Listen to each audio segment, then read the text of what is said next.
법다운 출가의 삶입니다. 자, 읽고 한번 읽겠습니다. 이게 아주 이렇게 상황을 충분히 이렇게 머리로 그려지죠. 자, 우레나 존자님에 대해서는 이렇게 알려진 바가 없어요. 부처님의 10대 제자도 속하지 않으신 분이에요. 그분이 이렇게 자기가 거처로하고 있는 숲에서 나와서 양지 바른 쪽에서 경영을 하고 있었어요. 근데 이게 어떤 아주 훌륭하고 유명하고 이렇게 잘 알려져 있는 브라만이 자기가 볼일을 보고 그 존자로 다가갑니다. 다가가서 뭐를 하느냐면 쉽게 말하면 출가하는 것, 집을 떠나서 출가하는 삶은 법답지 않습니다. 라고 도전장을 내보는 거예요. 그럼 뭐가 법다운 거냐? 제가자로서 수행을 해야지, 제가 상태로서 수행을 해야 법다운 것이지, 출가해가지고 법다운 삶은 난 못 봤다. 난 그렇게 생각하지 않습니다. 라고 이렇게 하는 거예요. 근데 아주 겸손하게 이제 그 이유를 설명하는 거예요. 그 이유는 왜냐? 나는 이렇게 생각하지 않기 때문에 그렇습니다. 이렇게 하면은 이제 조금 뭐라 그럴까,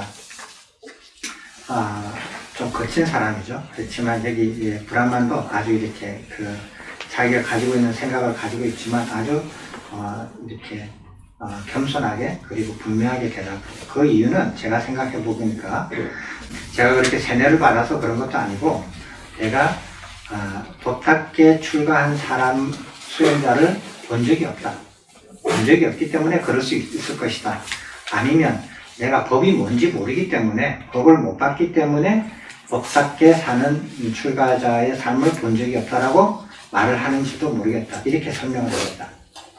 이유가 두 가지죠. 내가 법을 못 봐서 모르기 때문에, 두 번째로는 법답게 사는 출가자를 본 적이 없기 때문에, 이 두 가지 이유 때문에 출가의 삶 자체가 법답지 않다. 그 말은 무슨 말이냐면은 브라만처럼 제가의 삶을 이렇게 영위하면서 수행을 해야만이 법다운 삶이다 라고 주장하는 거죠. 자, 이러니까 어떻게 해야겠어요? 부처님이 그 말을 들으니까 대화를 딱 중단하고 자기 자리로 돌아가요. 숲속으로. 자기 거처로 돌아갑니다. 심각한 문제입니다. 돌아가요. 거기서 이제 정자를 합니다. 바르게 딱 앉아서 이제 브라만한테 자리에 앉으라고 이렇게 앉으시오. 이제 우리 대화를 이제 아무데나 서서 이런 얘기를 할 수 없다 이거예요. 이거는 중요한 문제고 이렇게 진지한 논의를 해야 되는 문제이기 때문에 자기의 거처로 데리고 갑니다. 그래서 따라가요. 그래서 이제 그 비구 스님이 자기가 앉은 자리에서 앉고 옆에다가 자리에서 앉으시오 하니까 이 브라만이 거기에 앉을 수 없다. 왜? 나는 초청받지도 못했고, 그리고 존자님이 이렇게 마련해준 자리에다 앉을 수 없다. 그래서 자기가 스스로 마련을 해서 더 낮은 자리로 앉아서 이제 대화를 합니다. 이런 면들도 이렇게 여러분들이 지켜보셔야 돼요. 그래서 여러분들은 이렇게 보면은 절에 와가지고 이렇게 앉고 서고 하는데 그 자리를 누가 마련해 준지 몰라요. 지금 여러분들이 이 자리도 누가 마련해 줬어요? 자기가 마련했어요? 그죠? 여러분들 지금 앉고 있잖아요. 이거 누가 마련해 줬는가? 내가 이걸 자리는 자리를 누군가 마련해 준 이 자리를 앉을 자격이 있는가 없는가 생각도 안 하고 살아요. 늘 오면 와 있고, 당연하게 깔려 있고, 나는 당연하게 앉고, 나갈 때는 당연하게 그냥 나가요. 누군가 치우겠지. 이렇게 생각해요. 그죠? 여기 보면 여기 외도의 브라만에도 못 미치는 거예요. 마음 자세가. 그렇게 하니까 이제 브라만하고 이제 다시 이제 브라만이 얘기하는 겁니다. 출가의 삶은 법답지 않습니다. 않다고 생각합니다. 라고 이렇게 이제 다시 말씀을 정식으로 드려요. 그러니까 이제 우데나 존자가 비구가 이렇게 얘기해요. 동의하고 싶으면 동의하시고 동의하지 않아서 논박하고 싶으면 논박을 언제든지 해라. 그리고 내가 한 말이 이해가 안 되면 이해가 안 된다고 다시 질문해라. 이제 이렇게 하면서 이 문제를 해결하자. 이렇게 논의를 해보자라는 거예요. 이것도 좋죠. 그죠? 사람들이 봐요. 동의하고 싶으면 동의하고, 동의하지 않으면 논박을 해야 돼요. 나는 왜 이러이러한 이유로선 이렇게 동의하지 않습니다. 라고.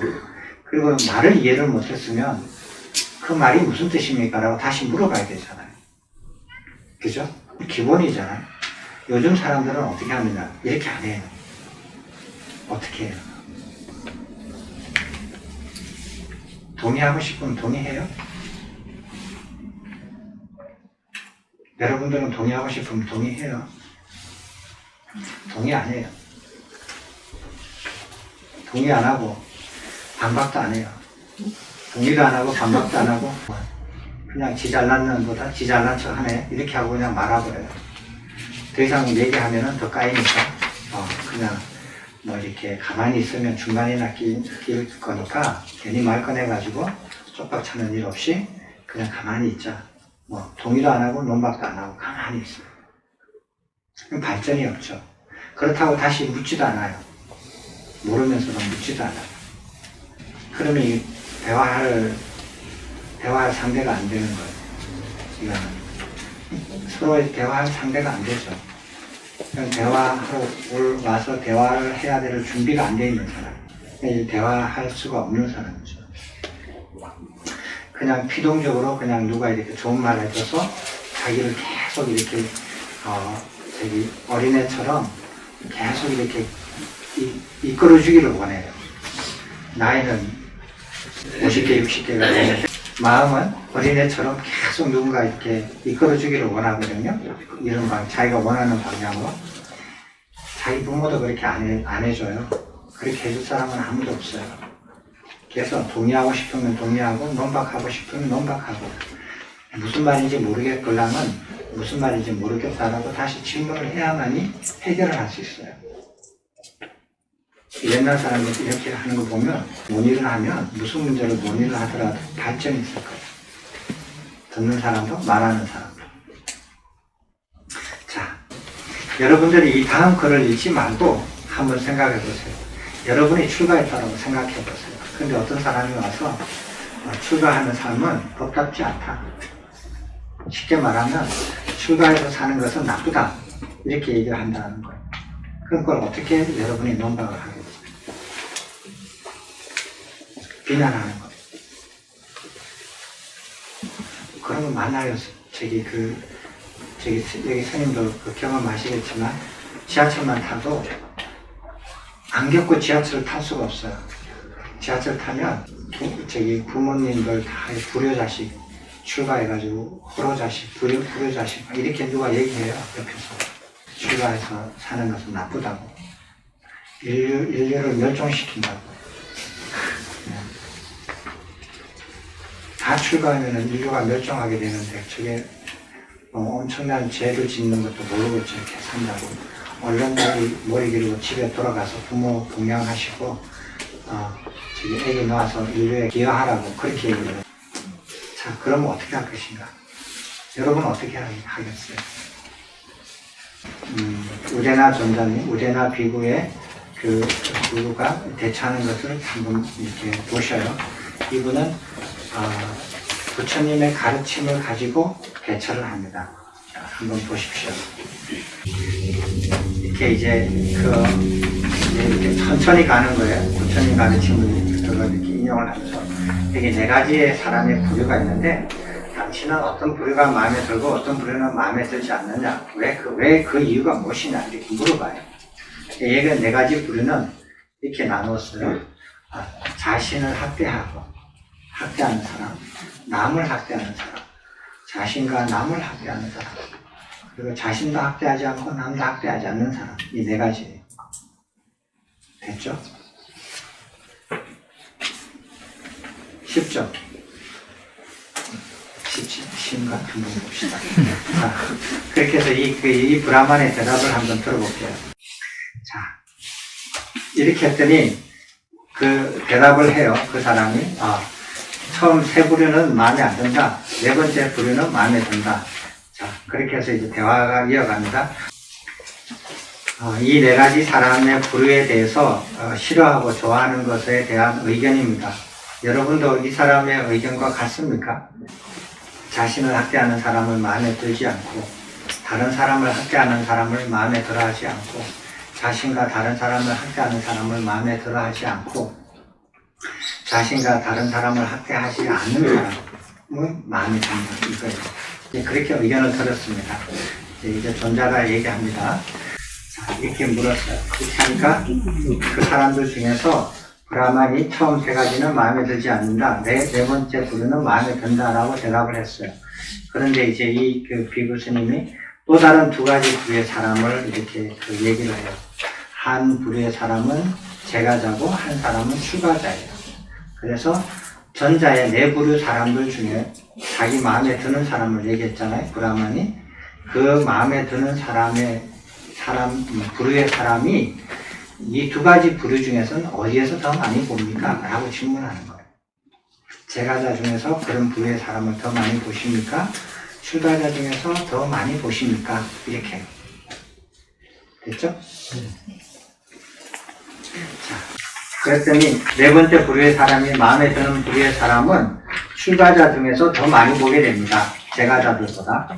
이렇게 됐어요. 그러면 이제 존자가 이렇게 말합니다. 비구 스님이 서로 맞지 않나요? 여러분은 맞지 않다라고 느끼세요? 네. 예. 법에 부합하는 출가의 삶은 없다라고 했거든요. 없다라고 한 게 아니라 그게 있잖아요. 있는데 출가한 사람이 법답게 사는 사람이 더 많다. 제가로 그러면은 사는 사람은 법답게 사는 사람이 없느냐? 그렇지 않아요. 더 많이 보고 적게 보는 차이죠. 어디 하는 쪽을 완전히 없고 어느 한쪽이 완전히 100%고 이런 게임이 아니거든요. 그러니까 출가자들한테 법답게 사는 삶을 더 많이 보고 제가자한테는 적게 본다라는 뜻이에요. 그렇게 되는 거예요. 왜냐하면 네 번째 마음에 드는 사람이 그런 부류의 사람이 법답게 사는 사람이기 때문이에요. 그러니까 법답게 사는 삶을 출가자들한테 나는 본 적이 없다. 그러니까 출가의 삶은 법답지 않다. 라고 이렇게 단언한 거에 대해서 이렇게 제일 먼저 제안을 한 게 뭐냐면 법답게 사는 삶이라는 것을 분명히 얘기를 해요. 그것을 드러내요. 근데 그것이 제가자에 많이 보느냐, 출가자에 많이 보느냐. 출가자에 더 많이 봅니다. 지입으로 그랬잖아요. 그런데 이것이 그러면은 자기가 출가의 삶에서는 법답게 사는 삶을 못 봤다라고 하는 것이 모순이 된다. 자기 말에 모순이 된다. 원난다. 이렇게 되는 거예요. 자, 사람들이 이렇게 간단하게 자기의 생각이 틀린 것을 지적을 하잖아요. 그러면 어떻게 해요? 사람들은 어떻게 해요? 요즘 사람들은. 네? 자기 의견에 좀 안 맞는 말을, 반대되는 의견을 얘기한다. 혹은 자기 생각이 틀린 것을 지적당한다. 그러면 어떻게 얘기해요?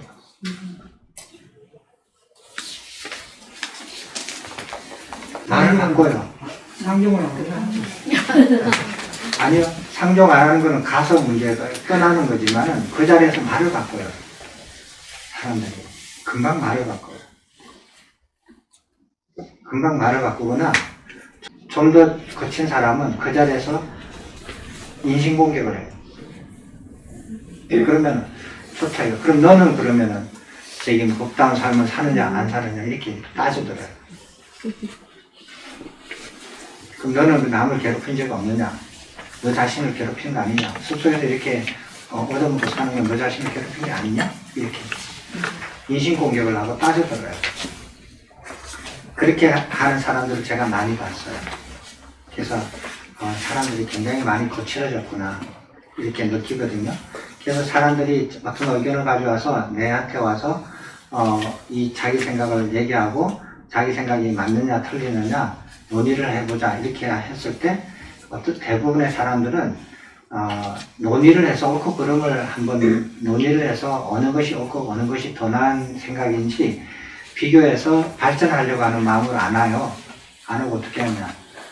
자기를 드러내려고 하는 마음으로 와요. 나는 이렇게 생각하고 나의 생각은 이렇다. 라고 그냥 와요. 그런 사람을 지적을 하면은, 저 사람이 이상하다 생각해. 안 좋게 생각해. 게다가 틀린 것을 분명히 지적하면 저 스님은 더더욱이 더 이상하다라고 생각해. 그렇게 하면 이 논의가 안 되는 사람들이에요. 근데 여기서 한번 보십시오. 이 브라마는 그래서 사람이 된 사람이에요. 이렇게 자기 생각이, 자기의 말이 서로 맞지 않다는 것을 딱 지적당하자 이 사람은 이렇게 대답을 합니다. 얼마나 깔끔합니까? 그러니까 브라만이 이렇게, 법에 부합하는 출가의 삶은 없다라는 생각이 듭니다. 라고 말하였던 것은 제가 어리석었습니다. 인정해요. 그래서 어리석어서 법을 보지 못해서 제가 그렇게 말하였고, 존잘게 법을 배우기 위해서 제가 그렇게 말씀을 드렸습니다. 이렇게 하는 거예요. 그래서 법에 부합하는 출가의 삶이 있다라는 생각을 듭니다. 자기 생각을 100% 바꾼 거예요. 그리고 난 다음에 처벌하는 거예요. 전에 했던 말은 잊어버려 주시고, 제가 지금 법에 출가하는 삶이, 법에 부합하는 출가의 삶이 있다라는 생각이 듭니다. 라는 말로서 저를 인정받아 주십시오. 이렇게. 그리고 난 다음에 이제 가르침을 청하는 거예요. 사람들은 이런 절차를 안 해요. 안 거쳐요. 그 얘기, 외도보다도 못하는 거예요. 자기 생각이 틀렸으면은 그 생각을 논의를 해서 자기가, 생각이, 이게 자기가 잘못했구나라는 걸 했으면은 제가 자기 생각이 잘못됐다. 그 이유를 얘기를 하고 그 앞에서 생각을 바꾸고 그 바꾼 생각으로 저를 받아주십시오. 라고 말하고 난 다음에 그 다음 절차로 넘어가야 되거든요. 이렇게 하셔야 됩니다. 이렇게 여기서 배울 점이 참 많습니다. 옛날 분들은 이렇게 사람들이 외도들이라고 할지라도 자기하고 이렇게 그 스승이 다르고 가르침이 다르는 외도들이라 할지라도 이렇게 서로 논의를 주고받으면 이렇게 이런 사람들이 모여 사는 사회는 계속 사람들이 말을 하면 할수록 발전을 할 거예요. 그렇지 않는 사람들은 말을 하면 할수록, 소통을 하면 할수록, 세상에 말이 많아지면 많이 할수록 더 복잡해져요. 더 복잡해지고 정리가 안 되고. 그래서 어느 게 옳고 그런 거지 어느 누구도 분간을 못하게끔 세상이 혼탁해져 버려요. 그 중에서 어떤 사람들이 힘을 쓰느냐. 목소리 큰 사람이에요. 권력을 가진 사람들. 돈을 많이 가진 사람. 그러니까 의논해서 말로서 생각의 옳고 그름을 잘 분류를 못하고 이런 거를 익숙하지 않으니까 말 위의 것을 더 가지려고 하는 거예요. 그러니까 사회가 점점 더 어려워지는 거예요. 이렇게 기준점이 점점 달라지니까. 자, 여기에서 나오는 네 가지 부류의 사람은 예전에 한번 공부를 한 적이 있었습니다. 혹시 기억나십니까? 예. 그때는 이게 어떤 사람이 석가모니 부처님께 오셔서 이 네 가지 부류의 가르침을 들었나요? 혹시 기억하시는 분 계세요? 그렇지. 무슨 조련사? 네. 코끼리 조련사의 아들이 왔었죠. 총명한 코끼리 조련사 아들이 왔었어요. 이름은 기억이 안 나지만 코끼리 조련사였어요. 총명하다고 그랬어요. 그런데 그분은 와서 네 가지 부류의 분류만 듣고 그 다음에 뭐라고 했어요? 바빠서 할 일이 많아서 가야 되겠어요. 그렇죠? 왜 웃어요? 네. 그래서 바빠서 할 일이 많아서 가겠습니다. 해서 그럼 부처님께서 그러시면 가라고 갔어요. 부처님께서 그 사람이 가고 난 다음에 비구들을 모아놓고 네 사람의 부류에 대해서 설명을 해줬어요. 저 코끼리 조련사 아들이 총명해서 저자는 총명한 자다. 이 네 가지 부류에 대해서 상세하게 들었다면 큰 이렇게 유익함이 생겼을 텐데 그걸 듣지 못하고 가서 안타깝다. 그렇지만 그럼에도 불구하고 오늘 이렇게 와서 듣고 가는 것만 해도 큰 유익함이 생겼을 것이다. 라고 해주는 부분이 있죠. 예. 그래서 이제 비구들이 물어봐요. 그 네 가지 부류에 대해서 지금 설명해 주십시오. 라고 해서 부처님께서 네 가지 부류를 설명을 해 주셨어요. 이 경전이 두 번째 나오는 겁니다. 네 가지 부류에 대해서. 기억나시죠? 네.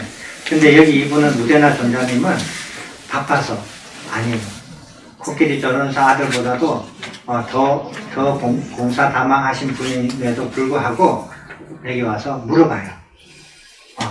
네 가지 부류에 대해서만 간략하게만 말씀하셨지 상세하게 설명하지 않으셨습니다. 그거에 대해서 상세하게 저한테 설명해 주십시오. 이렇게 청하는 거예요. 여기서 만약에 그렇습니다. 법에 부합하는 출가의 삶이 있다고 생각합니다. 제 생각이 잘못됐습니다. 안녕히 계십시오. 하고 가버리면 끝나는 거죠. 그죠? 그러면 이 브라마는 이렇게 해서 갔다면은 이 경전이 성립이 안 됐을 거예요. 기억이 안 됐을 거예요. 그렇게 하면 그 브라마는 이 스님을 왜 찾아왔느냐, 이 소리를. 이 스님을 찾아온 이유가 맞짱 뜨려고 찾아온 거죠. 맞짱 뜨려고 찾아와서 자기가 졌으니까 인정하고 그냥 가는 거예요. 졌다, 이거. 다음에 한 번 더 다시 와서 준비를 잘해가지고 다시 와서 한 번 더 맞짱을 떠야겠다. 뭐 이렇게 가겠죠. 그러니까 맞짱 뜨는 것을 목표로 해서 왔어요. 근데 이분은 그렇지 않아요. 이분은 맞짱 뜨는 것을 목표로 하지 않았고 법을 배우려고요. 진리가 무엇인지, 법이 무엇인지 그것을 알고 싶어서 온 사람이에요. 그래서 그거를 지고 이긴 거에 연연하지 않고 상세하게 설명을 해달라고 해요. 그래서 이제 우대나 존자가 설명해 줍니다. 네 가지 부류의 사람입니다.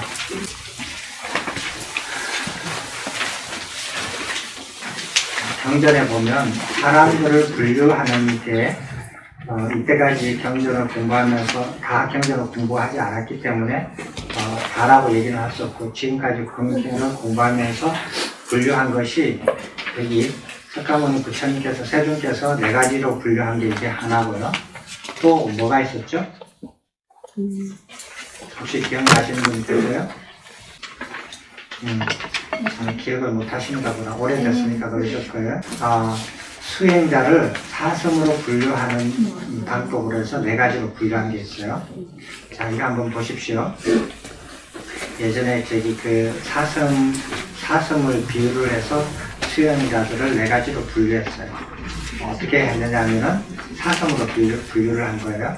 자, 어떤 사냥꾼이 먹이를 줬어요. 근데 그 먹이를 가서 어떤 사슴이 첫 번째 분류의 사슴이 그 먹이를 가서 먹어요. 정신없이 먹어요. 정신없이 먹다가 사냥꾼에 잡히는 그런 분류 하나.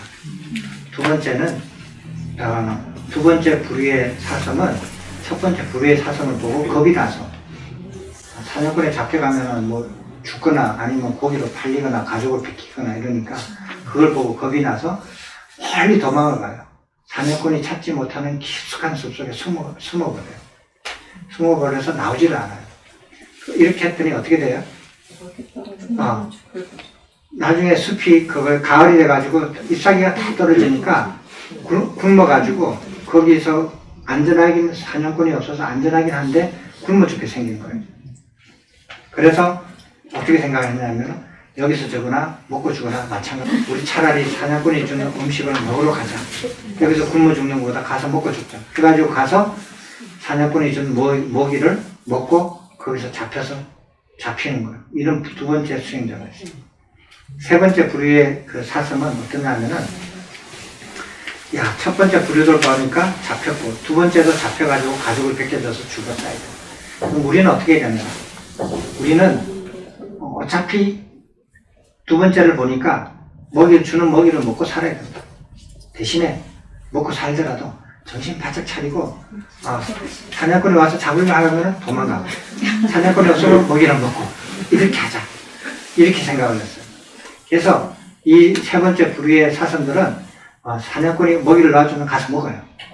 사냥꾼이 오면은 잘 봤다가 사냥꾼이 오는 기척이 나면 그 먹이에 먹다가 빠지지 않고 정신을 바짝 차려가지고 사냥꾼이 오는 소리만 조금만 들으면 도망가요.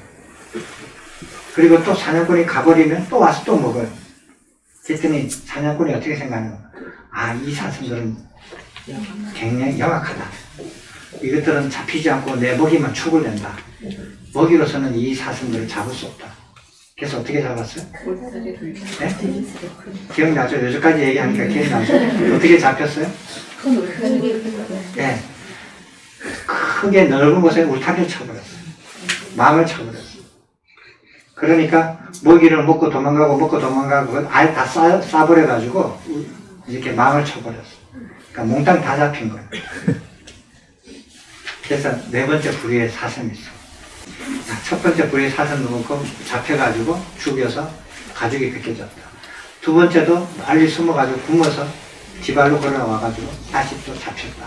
세 번째는 영리하게 정신 차려가지고 먹고 도망가고 하다가 울타리에 그냥 크게 망을 쳐가지고 다른 방법으로 잡혀서 사냥꾼한테 잡혀서 죽이고 가죽을 벗겨졌다. 우리는 어떻게 해야 되는가? 그래서 어떻게 했어요? 숨어 있는 장소를 찾지 못하게. 들어가만 먹고. 그렇지.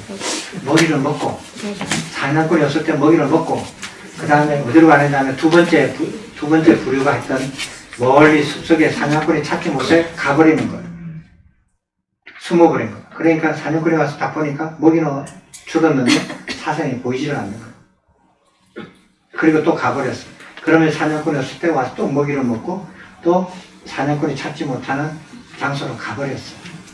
그러니까 사냥꾼이 와서 생각하기는 야, 이 사슴의 무리들은 너무너무 영악하다. 먹이로도 잡을 수 없고 거물로도 잡을 수 없다. 그런데 이거를 어떻게 할까? 이제 그래서 사냥꾼이 어떻게 했죠? 사냥꾼들이 어떻게 생각을 했냐면은 내가 이 사슴들한테 먹이를 안 주면 이 사슴들이 숲속에 이쪽 저쪽에 다니면서 모든 사슴들한테 이 소문을 낼 거다. 그러면 내한테 다른 사슴도 잡기 어려울 거다. 이 영악한 사슴은 내가 못 잡는다. 대신에 먹이를 주자. 먹이를 줘서 계속 왔다 갔다 해가지고 다른 사슴들이 모르게 먹이를 주고 멍청한 사슴들만 잡으러 가자. 그래서 멍청한 사슴은 잡으러 간 거예요. 네 번째 부류의 사슴들은 못 잡은 거예요. 근데 못 잡았는데 먹이를 안 주고 못 잡은 게 아니라 먹이를 계속 주고도 인정을 해버린 거예요. 그렇게 기억나시죠? 사냥꾼도 보통이 아니지만 사슴도 보통이 아니잖아요.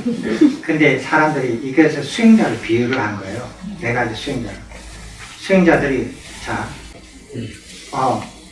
먹이에 정신 팔려서 먹어요. 먹죠? 근데 그게 싫다는 거예요. 그런 먹이가 없는 곳으로 완전히 떠나버려요. 그러니까 그냥 아주 단순한 수행자들이 와서 먹이가 있으면 먹이에 흠뻑 빠져버려요. 정신없이 먹이에 탐닉하면서 빠져버리거든요. 그런 제1단계의 수행자가 있는다면은 두 번째 단계에 있는 그 단계의 수행자들은 역으로 그걸 싫어하니까 떠나버리는 거예요. 그게 대부분의 이렇게 두 번째 단계에 있는 수행자들이에요. 세 번째 단계의 수행자들은 조금 나은 단계들은 먹이를 먹더라도 빠지지 않고 정신 차리고 먹는 거예요.